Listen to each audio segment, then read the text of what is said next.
بسم اللہ الرحمن الرحیم نحمدہ ونصلی ونسلم علی رسولہ الکریم اما بعد۔ معزز سامعین اکرام، السلام علیکم ورحمۃ اللہ وبرکاتہ۔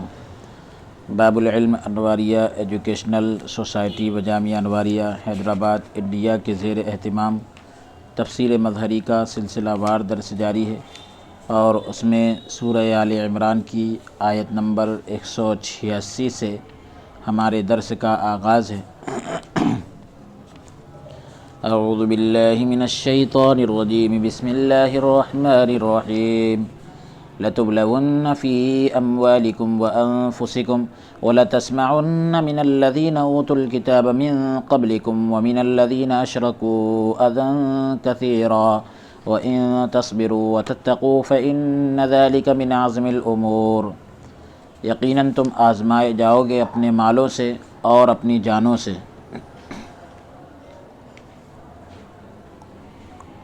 اور یقیناً تم سنو گے ان سے جنہیں دی گئی کتاب تم سے پہلے، اور ان لوگوں سے جنہوں نے شرک کیا اذیت دینے والی بہت باتیں، یعنی اہل کتاب اور مشرکوں سے بہت سی تکلیف دینے والی باتیں تم سنو گے۔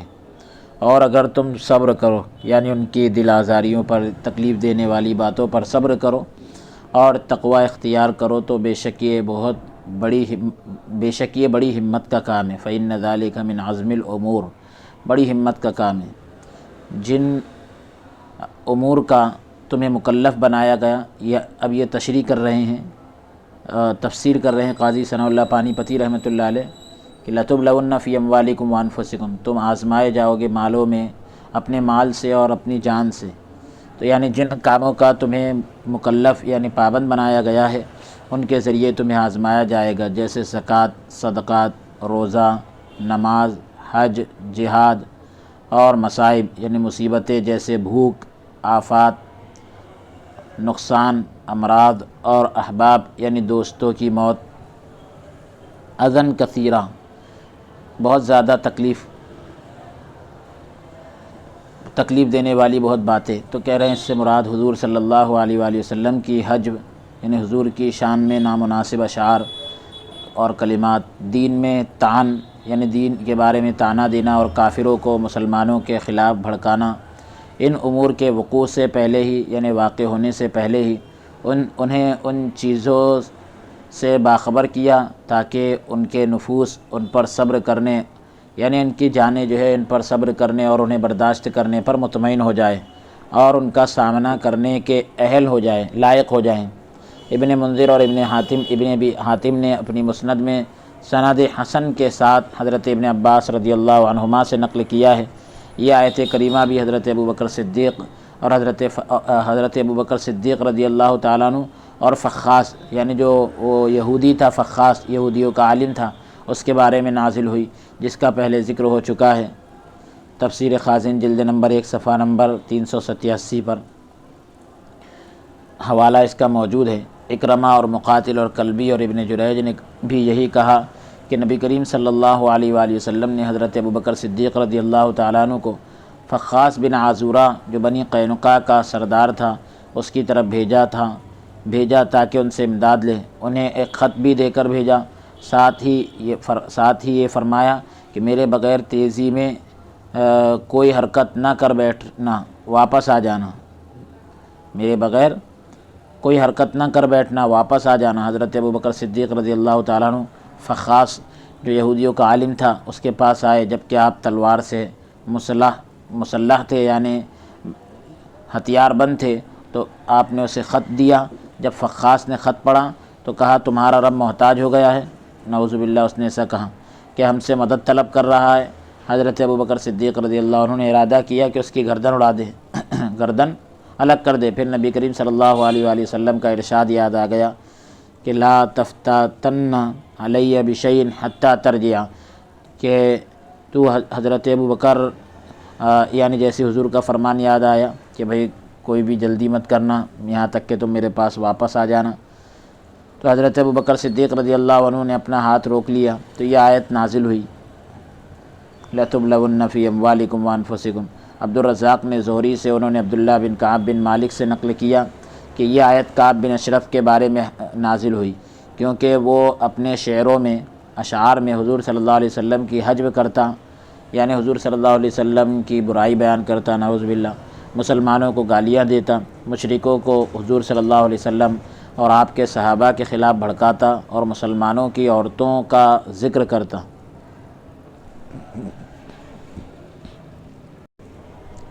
میں کہتا ہوں، یعنی حضرت قاضی ثناء اللہ پانی پتی رحمۃ اللہ علیہ فرما رہے ہیں کہ یہ غزوہ بدر کے بعد ہوا، جب اس نے اسلام کی شوکت بڑھتی ہوئی دیکھی، یعنی اسلام کی شان کو بڑھتے ہوئے دیکھا، اور قریش کے سردار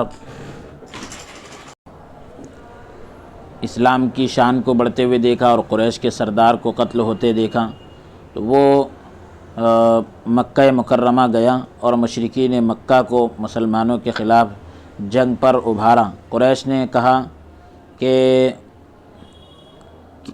کہا کیا ہمارا دین صحیح ہے یا محمد صلی اللہ علیہ وآلہ وسلم کا دین؟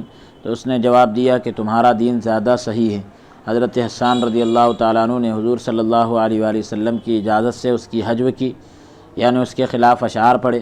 صحیح میں یہ روایت ہے یہ روایت بھی موجود ہے کہ نبی کریم صلی اللہ علیہ وآلہ وسلم نے فرمایا کہ میرے لیے کون کعب بن اشرف کا کام تمام کر سکتا ہے، یعنی کعب بن اشرف کو مار سکتا ہے، کیونکہ اس نے اپنے شعروں کے ذریعے سے، اپنے اشعار کے ذریعے اللہ اور اس کے رسول صلی اللہ علیہ وسلم کو اذیت یعنی تکلیف پہنچائی ہے، اور مشرکوں کو قوت بہم پہنچائی ہے، یعنی مشرکوں کو طاقت پہنچائی ہے۔ یہ روایت صحیح مسلم جلد نمبر 2 صفحہ نمبر 110 پر موجود ہے۔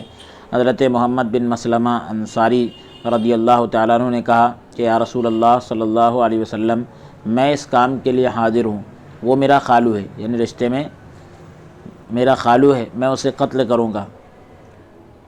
فرمایا کہ اگر تو اس پر قادر ہو سکے تو کر گزر، یعنی ایسا کر سکے تو کر لے۔ محمد بن مسلمہ واپس آئے، 3 دن ٹھہرے، نہ کچھ کھاتے نہ پیتے، مگر اتنا ہی جس سے زندگی کا سلسلہ باقی رہے۔ رسول اللہ صلی اللہ علیہ وآلہ وسلم کی بارگاہ اقدس میں اس کا ذکر کیا گیا۔ آپ نے پوچھا کہ تو نے کھانا پینا کیوں چھوڑ دیا؟ محمد بن مسلمہ سے پوچھا کہ تم نے کھانا پینا کیوں چھوڑ دیا؟ عرض کی کہ یا رسول اللہ صلی اللہ علیہ وآلہ وسلم، میں نے ایک بات کہا، اب میں یہ نہیں جانتا کہ میں اسے پورا کر سکوں گا یا نہیں۔ فرمایا کوشش کر کے دیکھو۔ رسول اللہ صلی اللہ علیہ وسلم نے فرمایا حضرت سعد بن معاذ رضی اللہ عنہ سے مشورہ کرو۔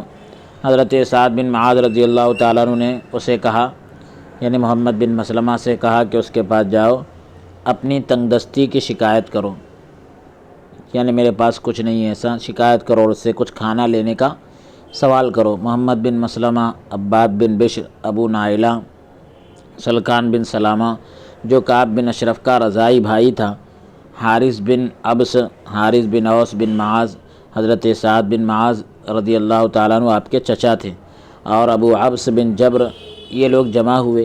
عرض کی کہ یا رسول اللہ صلی اللہ علیہ وسلم، ہم اسے قتل کریں گے، تاہم یعنی اس کے ساتھ جو ہے ہم اپنے بارے میں ہمیں کچھ باتیں کرنے کی اجازت دیں، کیونکہ آپ کے متعلق باتیں کرنے کے سوا کوئی چارہ نہیں، یعنی کوئی راستہ نہیں۔ آپ نے فرمایا جو مناسب سمجھو وہ کر لینا، تم سے اس بارے میں کوئی گرفت نہ ہوگی، یعنی کوئی پکڑ نہ ہوگی۔ سب نے ابو نائلہ کو آگے کیا، ابو نائلہ اس کے پاس آئے، یعنی کعب بن اشرف کے پاس، اور اس کے ساتھ باتیں کی، شعر کہے۔ ابو نائلہ بھی شعر کہتا تھا۔ پھر کہا کہ اے ابن اشرف، کعب بن اشرف سے کہا کہ تجھ پر افسوس، میں ایک ضرورت کے لیے تیرے پاس آیا تھا، میں اس کا ذکر تیرے سامنے تو کرتا ہوں، تاہم لیکن جو ہے شرط یہ ہے کہ اسے مخفی رکھنا، یعنی اسے چھپائے رکھنا۔ ابن اشرف نے کہا کہ میں ایسے ہی کروں گا۔ کعب بن اشرف نے کہا یعنی میں چھپائے رکھوں گا۔ کہا کہ اس آدمی یعنی نبی مکرم کا ہمارے شہر میں آنا ہمارے لیے مصیبت بن گیا ہے۔ ابو نائلہ اس طرح سے کہہ رہے ہیں اس کے سامنے، سارے عرب جو ہے ہمارے دشمن بن گئے ہیں اور ہمارے خلاف متحد ہو گئے، ایک ہو گئے ہیں، ہمارے راستے منقطع ہو چکے ہیں، یہاں تک کہ ہماری اولاد ضائع ہونے لگی ہے اور ہماری جان مصیبت کا شکار ہو گئی۔ کعب نے کہا کہ میں نے تو تمہیں خبردار کر دیا تھا کہ آخرکار ایسا ہی ہوگا۔ ابو نائلہ نے کہا کہ میرے کچھ ساتھی ہیں، ہم نے ارادہ کیا ہے کہ تو ہمارے ہاتھ خوراک بیچے، یعنی غلہ وغیرہ بیچے، ہم تیرے پاس رہن رکھیں گے، گروی رکھیں گے اور تیرا اعتماد بحال کریں گے، درست کر دیں گے، تو اس میں تو ہم پر احسان کرے گا۔ کعب نے کہا کہ اپنے بیٹے میرے پاس رہن کے طور پر رکھ دو۔ انہوں نے جواب دیا کہ ہمیں اس بات سے شرم آتی ہے کہ ہم اپنی اولاد کو عار دلاتے پھریں کہ ایک وثق کا رہن ہے، 2 وثق کا رہن ہے، یعنی بچوں کو گروی رکھے، یہ ہمارے لیے بڑی شرم کی بات ہوگی۔ کعب بن اشرف نے کہا کہ تم اپنی عورتوں کے میرے پاس رہن رکھ دو۔ تو انہوں نے کہا کہ ہم اپنی عورتیں کیسے تیرے پاس رہن رکھ سکتے ہیں، یعنی گروی کیسے رکھ سکتے ہیں جبکہ تو عرب کا خوبصورت ترین مرد ہے، ہم تجھ سے امن میں نہیں، یعنی ہم تجھ سے محفوظ نہیں، سیف نہیں، کوئی ایسی عورت نہیں جو تیرے جمال کو دیکھ کر تجھ سے محفوظ رہے گی، یعنی تیری خوبصورتی کو دیکھ کر تجھ سے بچ سکے گی، ایسا نہیں ہے، لہٰذا ہم اتنا یعنی اپنی عورتوں کو تیرے پاس نہیں رکھ سکتے۔ البتہ ہاں ایک بات ہے کہ ہم اپنا اسلحہ یعنی ہتھیار وغیرہ تیرے پاس بطور رہن رکھ سکتے ہیں گروی کے طور پر، اور تجھے بخوبی علم ہے، یعنی اچھے سے پتہ ہے کہ ہمیں اسلحہ کی کتنی ضرورت ہے، ہتھیار کی کتنی ضرورت ہے۔ اس نے کہا کہ اسلحہ میں معاہدہ پورا کرنے کی امید ہے، ہاں اسلحہ میں معاہدہ یعنی وعدہ پورا کرنے کی امید ہے۔ ابو نائلہ نے ارادہ کیا کہ کہیں یہ اسلحہ دیکھ کر انکار نہ کر دے، ہتھیار دیکھ کر انکار نہ کر دے، تو شام کے آنے کا وعدہ کیا۔ ابو نائلہ اپنے ساتھیوں کی طرف لوٹ آیا، انہیں سب کچھ بتایا، سب نے اتفاق کیا۔ گئے تھے بہت سارے لوگ، لیکن بات کرنے کے لیے آگے جو ہے ابو نائلہ گئے تھے، تو ابو نائلہ نے شام کا انتظار کرنے کا وعدہ کیا کہ بھئی جب شام آئے تب بات ہوگی۔ تو سب نے اتفاق کیا کہ رات کے وقت وہ حسب وعدہ آئیں گے، وعدے کے مطابق آئیں گے۔ پھر رات کو حضور صلی اللہ علیہ وسلم کی خدمت میں حاضر ہوئے، سب کچھ بتایا۔ یہ روایت معالم التنزیل جلد نمبر 1 صفحہ نمبر 598 پر ہے۔ ابن اسحاق اور امام احمد نے سند صحیح کے ساتھ حضرت ابن عباس رضی اللہ عنہما سے نقل کیا ہے کہ رسول اللہ صلی اللہ علیہ وآلہ وسلم بقیع غرقد تک ان کے ساتھ تشریف لائے، پھر ان کی طرف متوجہ ہوئے اور فرمایا کہ اللہ کے نام کے ساتھ چلے جاؤ، اے اللہ ان کی مدد فرما۔ پھر رسول اللہ صلی اللہ علیہ وآلہ وسلم چاندنی رات میں اپنے گھر تشریف لے گئے۔ ربیع الاول کی 14ویں رات تھی جو دن کی طرح روشن تھی۔ یہ چلے یہاں تک کہ کعب بن اشرف کے قلعے تک پہنچے۔ ابو نائلہ نے کہا کہ میں اس کے بالوں کو بٹوں گا، یعنی بالوں کو جس طریقے سے رسی کو بانٹا جاتا ہے تو اس طریقے سے میں بالوں کو الٹا پلٹا کروں گا، ملاؤں گا ایک دوسرے سے۔ جب تم دیکھو کہ میں نے اس کے سر کو قابو کر لیا ہے تو اپنا کام کرنا اور اسے مار ڈالنا۔ ابو نائلہ نے اسے آواز دی۔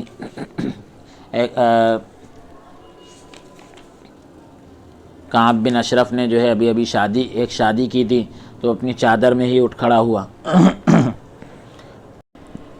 اپنی چادر میں ہی اٹھ کھڑا ہوا۔ اس کی بیوی نے چادر کا دامن پکڑ لیا، چادر کا ایک کونا پکڑا اور کہا کہ تو دشمنی والا آدمی ہے، مطلب یہ کہ تو نے لوگوں سے دشمنی مول لے رکھی ہے، اور دشمنی والے اس لمحے یعنی ایسے موقع پر گھر سے نہیں نکلتے۔ میں ایسی آوازیں سنتی ہوں جن سے خون ٹپک رہا ہے، ان سے جو ہے قلعے کے اوپر سے ہی بات کر لو، یہ لوگوں سے قلعے کے اوپر سے ہی بات کر لو، یعنی باہر جانے کی ضرورت نہیں ہے، دروازہ کھولنے کی ضرورت نہیں ہے، یا انہیں اندر بلانے کی ضرورت نہیں ہے۔ تو اس نے کہا کہ میرا ان سے وقت مقرر ہے، یعنی وقت طے کیا ہوا ہے، یہ میرا بھانجا ہے محمد بن مسلمہ، اور میرا رضاعی بھائی ابو نائلہ ہے، اگر یہ مجھے سوتا ہوا پاتے تب بھی جگا لیتے، سوتا ہوا پاتے تب بھی جگا لیتے، یعنی جگا دیتے۔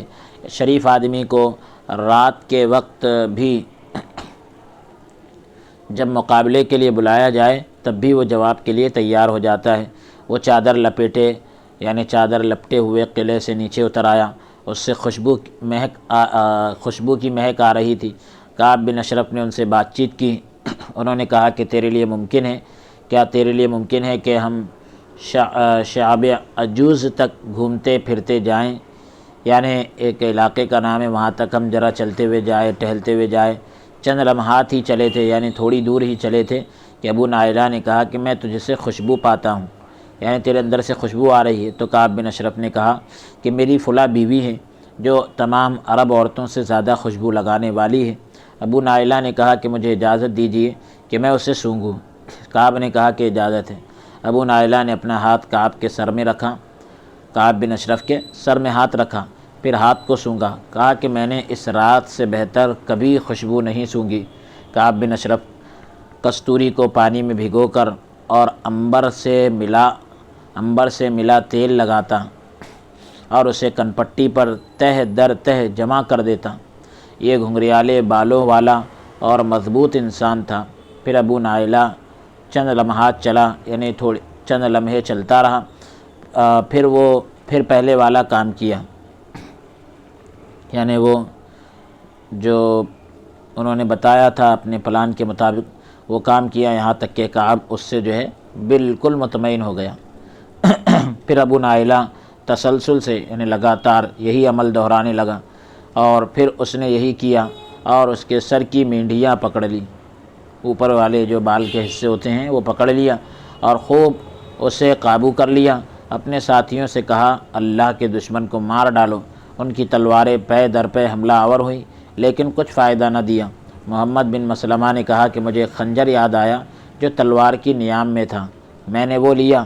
جب اللہ تعالیٰ کے دشمن نے زور سے چیخ ماری، ارد گرد کوئی گڑھی نہ رہی، یعنی آس پاس کوئی ایسی چیز نہ رہی جس میں آگ نہ روشن کر دی گئی ہو، میں نے خنجر اس کے پیٹ میں چبھو دیا اور اس پر پورا زور لگایا، یہاں تک کہ یعنی خنجر پر طاقت لگائی یہاں تک کہ وہ اس کی ناف کے نیچے تک پہنچ گیا اور اللہ تعالیٰ کا دشمن ہلاک ہو گیا۔ ابن سعد کے پاس یہ روایت ہے کہ ابو عبس نے اس کے پہلو پر نیزہ مارا اور پھر انہوں نے کعب کا سر کاٹا۔ حارث بن اوس کے سر پر کسی کی تلوار لگی تھی، ہم یہودیوں کے پہرے داروں کے خوف سے بھاگے، ہمارے ساتھی حارث بن اوس سر کے زخم کی وجہ سے پیچھے رہ گئے، ان کے سر سے خون بہہ رہا تھا۔ انہوں نے ساتھیوں کو کہا کہ رسول اللہ صلی اللہ علیہ وآلہ وسلم کو میرا سلام کہنا۔ سب ان کی طرف لوٹے، انہیں اٹھایا، یہاں تک کہ رسول اللہ صلی اللہ علیہ وآلہ وسلم کی بارگاہ اقدس میں حاضر ہو گئے۔ جب رات کے پچھلے پہر بقیع غرقد کے مقام پر پہنچے، بقیع غرقد ایک جگہ کا نام ہے، جب وہاں پر پہنچے تو اللہ اکبر کہا، جبکہ رسول اللہ صلی اللہ علیہ وآلہ وسلم نماز ادا فرما رہے تھے۔ جب رسول اللہ صلی اللہ علیہ وآلہ وسلم نے ان کی تکبیر کو سنا، اللہ اکبر کو سنا، آپ نے بھی اللہ اکبر کے کلمات کہے اور پہچان لیا کہ وہ کعب بن اشرف کو قتل کر آئے ہیں۔ پھر وہ دوڑتے ہوئے آئے اور رسول اللہ صلی اللہ علیہ وآلہ وسلم کو مسجد کے دروازے پر کھڑے ہوئے پایا۔ رسول اللہ صلی اللہ علیہ وآلہ وسلم نے فرمایا چہرے با مراد ہوں۔ انہوں نے یعنی یہ چہرے جو ہے مراد کے ساتھ واپس آئے ہیں۔ انہوں نے عرض کی کہ آپ بھی با مراد ہوں یا رسول اللہ صلی اللہ علیہ وآلہ وسلم۔ صحابہ نے کعب بن اشرف کا سر آپ کے سامنے پھینک دیا۔ حضور صلی اللہ علیہ وآلہ وسلم نے اس کے قتل پر اللہ تعالیٰ کی حمد کی، تعریف کی، اور پھر انہوں نے اپنے ساتھی حارث کو پیش کیا۔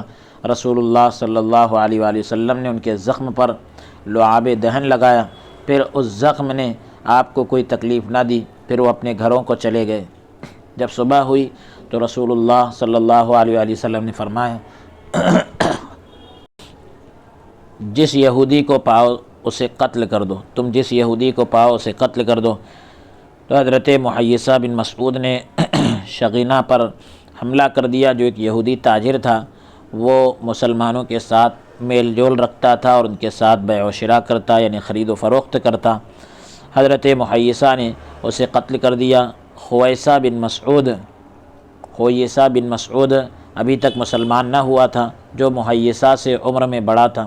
جب محیصہ نے اس یہودی کو قتل کر دیا تو بڑا بھائی خویصہ انہیں مارنے لگا اور کہتا کہ اللہ کے دشمن، تو نے اسے قتل کر دیا، یعنی وہ یہودی کو تو نے قتل کر دیا، خبردار قسم بخدا تیرے پیٹ میں چربی کا اکثر حصہ اس کے مال کی وجہ سے بنا، تیرے پیٹ میں جو چربی کا زیادہ حصہ ہے وہ اسی کے مال سے بنا، یعنی تو نے اس کا مال کھایا پھر بھی اس کو مار دیا۔ حضرت مہیثہ نے کہا جس ہستی نے مجھے اس کو قتل کرنے کا حکم دیا ہے، اگر وہ تجھے قتل کرنے کا حکم دے تو میں تجھے بھی قتل کر دوں گا، تجھے بھی مار دوں گا۔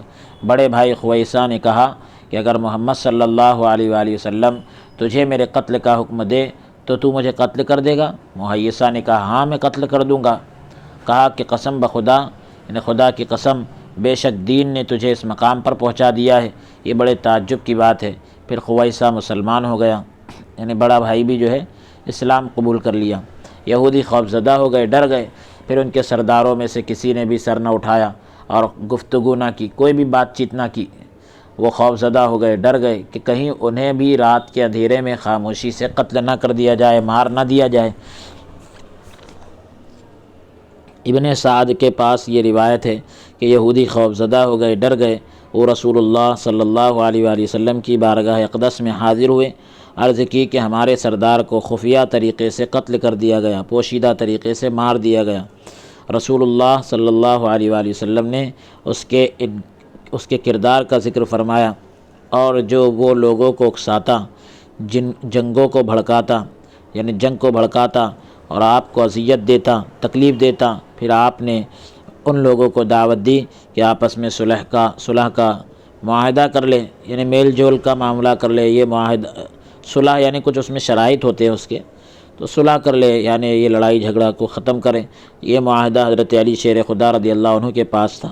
مسئلہ امام شافعی رحمۃ اللہ علیہ نے اس قصے سے، یعنی اس واقعے سے ایسے کافر کو قتل کرنے کے جواز کا استدلال کیا ہے، یعنی جائز ہونے کی بات کی ہے، جو حضور صلی اللہ علیہ وآلہ وسلم کو گالیاں دے، حضور صلی اللہ علیہ وآلہ وسلم کو تکلیف دے، یا آپ کی تنقیص کرے، یعنی آپ کی شان کو گھٹائے، یا آپ کو اذیت دے یعنی تکلیف دے، خواہ اس کے ساتھ معاہدہ ہو یا نہ ہو، یعنی اس کے ساتھ کوئی وعدہ وغیرہ ہو یا نہ ہو، اس سے کوئی فرق نہیں پڑتا۔ جو حضور صلی اللہ علیہ وسلم کو گالی دے یا آپ کی شان کو گھٹائے یا آپ کو تکلیف دے، تو ایسے کافر کو قتل کرنے کے جائز ہونے کی بات کی ہے۔ اس واقعے سے آپ نے دلیل پیش کی۔ امام اعظم ابو حنیفہ رحمۃ اللہ علیہ کا نقطہ نظر یہ ہے کہ جس کافر کے ساتھ معاہدہ ہو چکا ہے، اگر وہ حضور صلی اللہ علیہ وآلہ وسلم کو گالی دے تو اس کو قتل نہ کیا جائے گا، کیونکہ گالی دینا کفر ہے، اور کفر جو ہے معاہدے کے منافی نہیں، یعنی معاہدے کے خلاف نہیں۔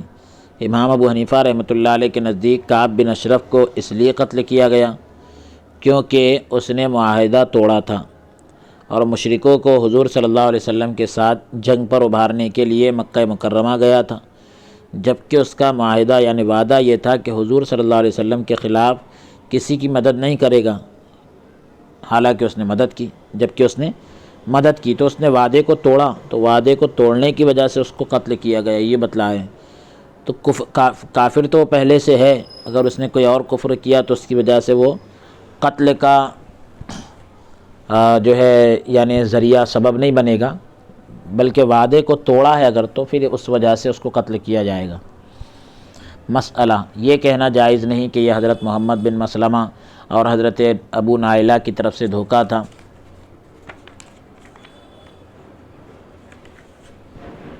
حضرت امیر المومنین حضرت علی شیر خدا رضی اللہ تعالیٰ عنہ کی مجلس میں ایک مرتبہ ایک آدمی نے ایسی بات کہی تھی تو آپ نے اس کی گردن اڑا دی تھی، کیونکہ غدر جو ہے یعنی دھوکہ امان دینے کے بعد ہوتا ہے۔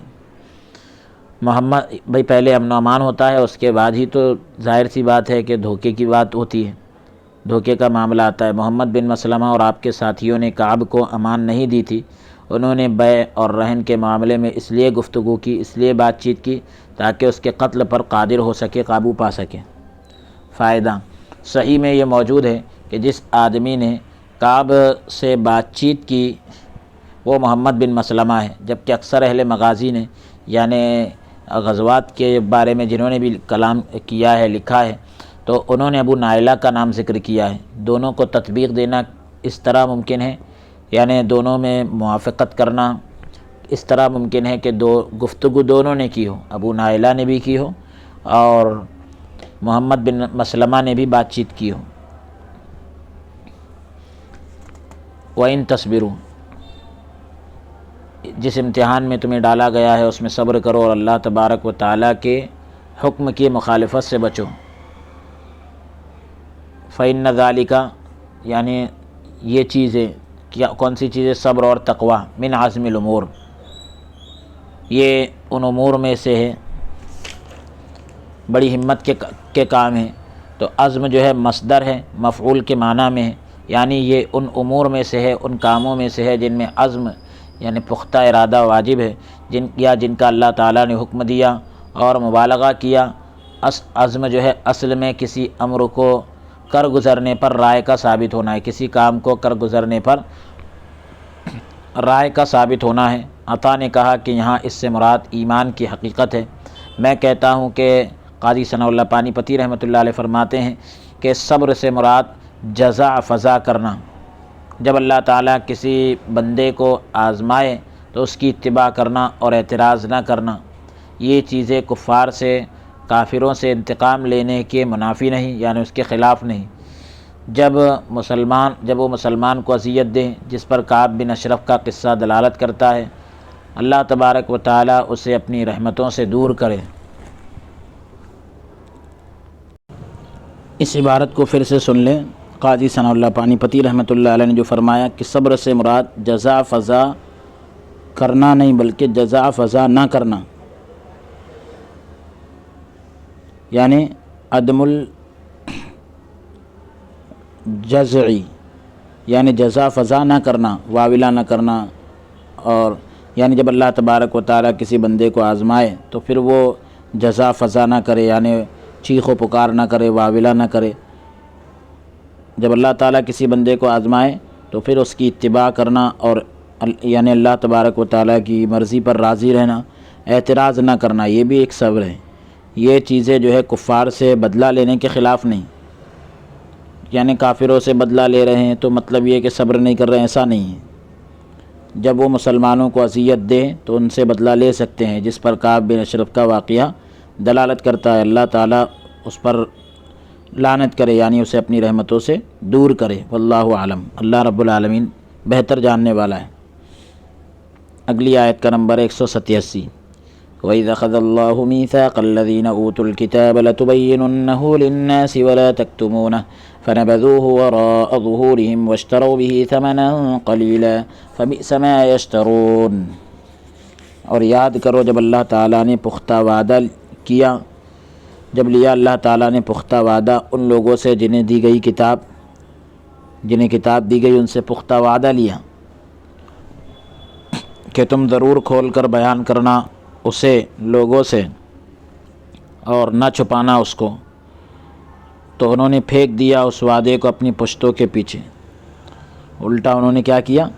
پھینک دیا اس کو اپنے پشتوں کے یعنی پیٹھ کے پیچھے اس وعدے کو ڈال دیا، اور انہوں نے خرید لی اس کے عوض یعنی اس کے بدلے تھوڑی سی قیمت۔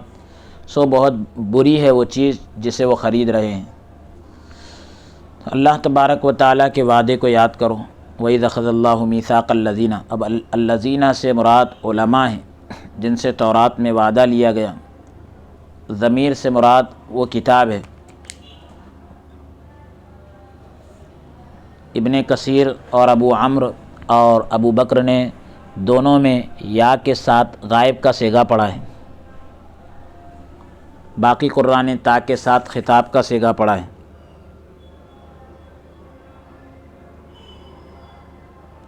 لَتُبَيِّنُنَّهُ، تو بہت سے لوگوں نے غائب کا صیغہ پڑھا ہے، بہت سے لوگوں نے حاضر کا صیغہ پڑھا ہے۔ اب وہ ضمیر سے مراد کتاب ہے۔ لَتُبَيِّنُنَّهُ، اس کو تم بیان کرو گے لوگوں کے سامنے، تو مطلب یعنی کتاب کو، یعنی انہوں نے ضائع کر دیا، اس پر عمل کرنا چھوڑ دیا اور حضور صلی اللہ علیہ وسلم کی نعت کو یعنی تعریف کو چھپایا۔ تو اب انہوں نے کیا کیا؟ انہوں نے خرید لی اس کے عوض تھوڑی سی قیمت، یعنی اس کے بدلے میں کھانے کی چیزیں اور رشوت لی۔ تو اب وہ بہت بری ہے وہ چیز جسے خرید رہے ہیں۔ یعنی جو وہ اپنے لیے پسند کرتے ہیں وہ کتنی بری چیز ہے۔ قتادہ نے کہا کہ ہر وہ معاہدہ ہے، یعنی اس سے مراد ہر وہ معاملہ ہے جو اللہ تعالیٰ نے علماء سے لیا، جو کسی چیز کا علم رکھے اس پر لازم ہے کہ اوروں کو بھی سکھائے۔ تمہیں علم چھپانے سے بچنا چاہیے کیونکہ یہ سراسر ہلاکت ہے۔ حضرت ابو ہریرہ رضی اللہ تعالیٰ عنہ نے ایک دن کہا کہ اللہ تعالیٰ نے اہل کتاب سے وعدہ لیا کہ جو کچھ میں تمہیں بیان کروں تم اسے نہیں چھپاؤ گے۔ پھر اس آیت کی تلاوت فرمائی۔ حضرت ابو ہریرہ رضی اللہ عنہ سے مروی ہے، یعنی روایت ہے کہ رسول اللہ صلی اللہ علیہ وآلہ وسلم نے فرمایا، جس آدمی سے ایسی چیز کے بارے میں سوال کیا گیا یعنی پوچھا گیا جس سے وہ آگاہ تھا، باخبر تھا، اور اس نے اسے چھپایا تو اسے قیامت کے دن آگ کی لگام ڈالی جائے گی۔ اسے امام احمد اور حاکم نے سند صحیح کے ساتھ روایت کیا ہے۔ سند صحیح کے ساتھ روایت کیا ہے۔ ابن ماجہ نے حضرت انس رضی اللہ عنہ سے روایت کی ہے، جلد نمبر 1 صفحہ نمبر 23 پر، باب من سئل عن علم کتمہ، سنن ابن ماجہ۔ بغوی نے کہا ہے کہ حسن بن عمارہ نے کہا کہ میں زہری کے پاس آیا جبکہ آپ نے اس وقت حدیث پڑھانا چھوڑ دیا تھا۔ میں آپ کو دروازے پر ملا، میں نے عرض کیا کہ آپ مجھے حدیث بیان کریں گے، تو انہوں نے جواب دیا کیا تجھے علم نہیں؟ میں نے حدیث میں روایت کرنا چھوڑ دیے، حدیث نقل کرنا چھوڑ دیے۔ میں نے ان سے عرض کی یا تو آپ مجھے حدیث بیان کریں یا پھر میں آپ کو حدیث سناتا ہوں، تو انہوں نے فرمایا کہ تم بیان کرو۔ تو میں نے کہا کہ مجھے حکیم بن عیینہ نے یحییٰ جزار سے روایت کی، انہوں نے کہا کہ میں نے علی بن ابی طالب سے سنا، وہ فرما رہے تھے کہ اللہ تعالیٰ نے جہلاء سے علم سیکھنے کا وعدہ اس وقت تک نہیں لیا، یعنی جاہلوں سے اس وقت تک علم سیکھنے کا وعدہ نہیں لیا جب تک، یعنی جاہلوں سے وعدہ نہیں لیا جب تک کہ علماء سے علم سکھانے کا وعدہ نہیں لے لیا۔ یہ سن کر زہری نے مجھے 40 احادیث بیان کی۔ تفسیر خازن جلد نمبر 1 صفحہ نمبر 390۔ ثعلبی نے اپنی تفسیر میں اسے حارث سے وہ ابو اسامہ سے نقل کرتے ہیں۔ یہ مسند فردوس میں حضرت علی رضی اللہ تعالیٰ عنہ سے مرفوع انداز میں منقول ہے، یعنی نقل کی گئی ہے۔